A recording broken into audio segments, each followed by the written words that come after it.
আমার নাম রাজেশ দাস, বীরভূম জেলা সাঁইথিয়ার স্টেশনে কাছাকাছি আমার বাড়ি।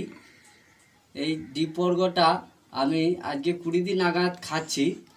তা আমি এটা খেয়ে যে আমার বুক জ্বালা, পেটে ব্যথা হতো, যে অ্যাসিডিটি গ্যাসটা হতো, পায়খানা ভালো হচ্ছিল না, ওই জন্য এটা আমি খেয়ে তা এখন দেখছি আমি সুস্থ রয়েছি। এবং আমার যে রাজমিস্ত্রি কাজ আদার্স যে গান বায়না করি, এটা যখন রাজমিস্ত্রি কাজ করে পর আমি গান বায়না করতে যেতাম, যখন বাড়ি আসতাম তখন আমার খুব ক্লান্তি ভাব লাগতো। তাই এটা খাবার পর আমার একদম ফ্রি, একদম শরীরে কোনো আসছে না, একদম হাই এনার্জিতে আমি কাজ করছি।